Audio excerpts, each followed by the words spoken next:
Hello, welcome back to the channel.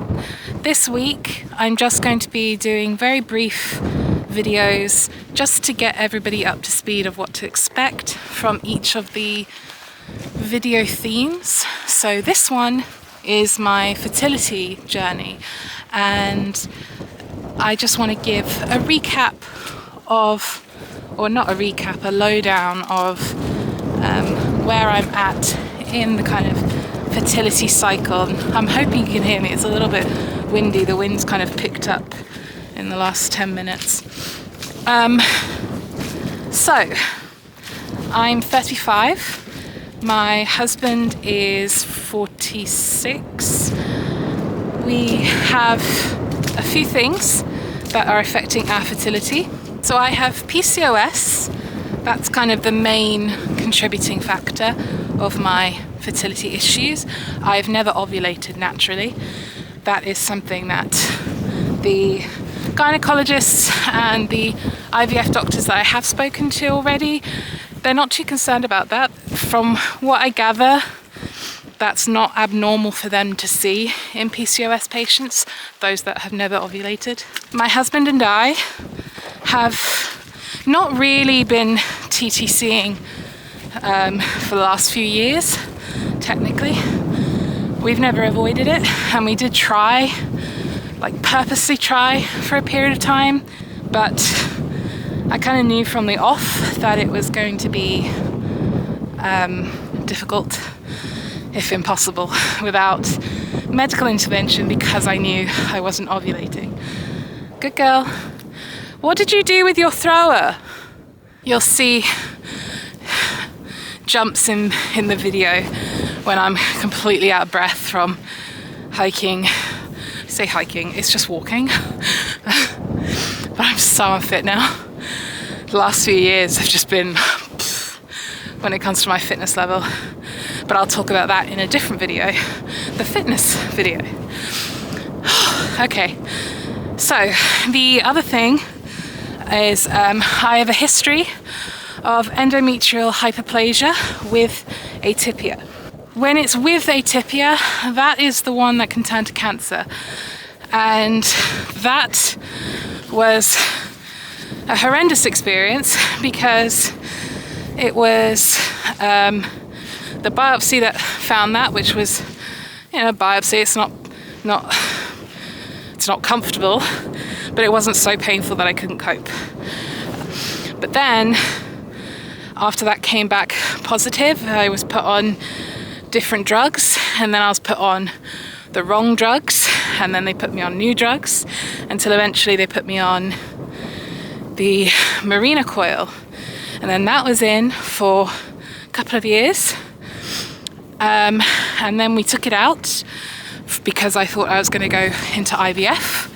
But then stresses with life related to my mum at the time meant that I just kind of delayed everything. And so I only had about 6 months of the Mirena coil in. And while the Mirena coil was in, I was testing negative. My biopsies were coming back negative. So it was clearly working. But then after 6 months of having it out, I went for another biopsy, because at the time I was having them every 6 months.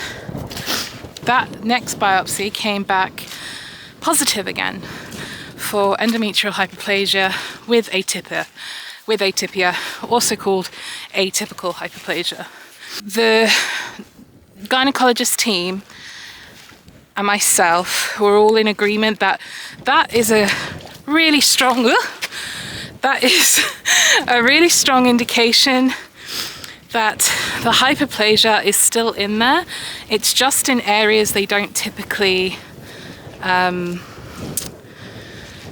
biopsy.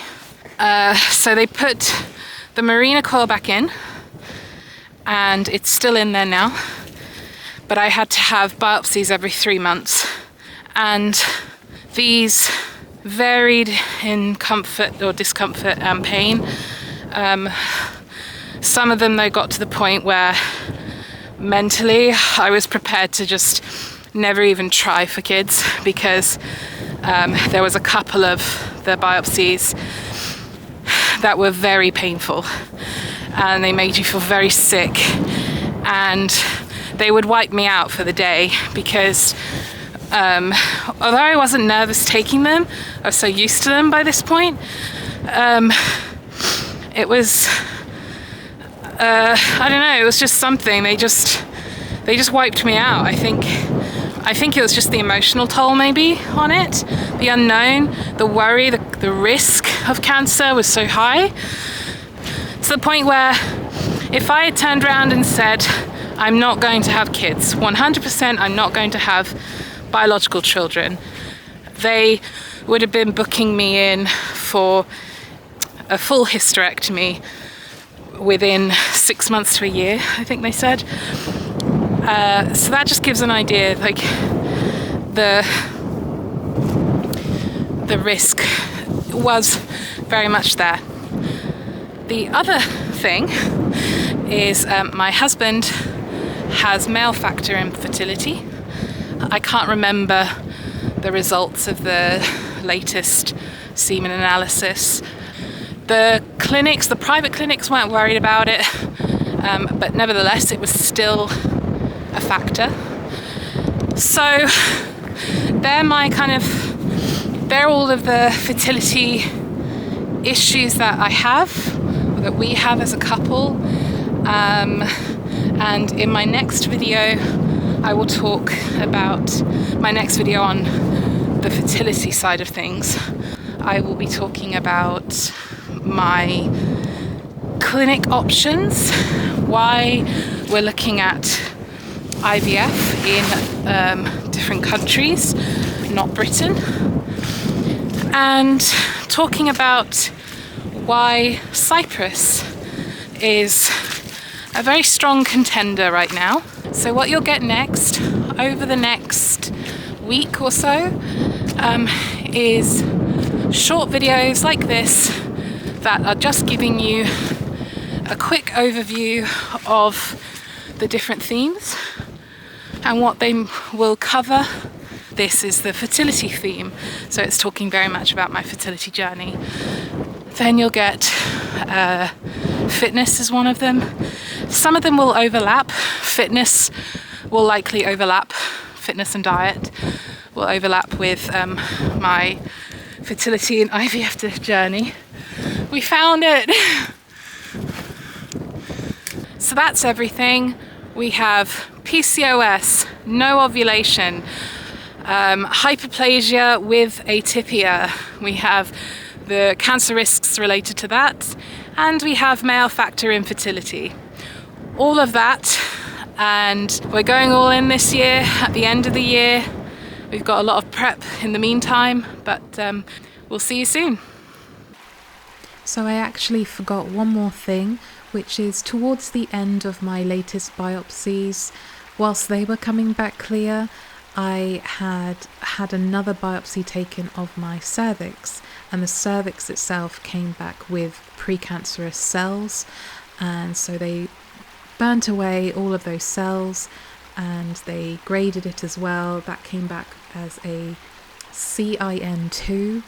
I think it's just a level that they give them for abnormal cells that can turn into cancer. So they burned that away. Everything's okay now.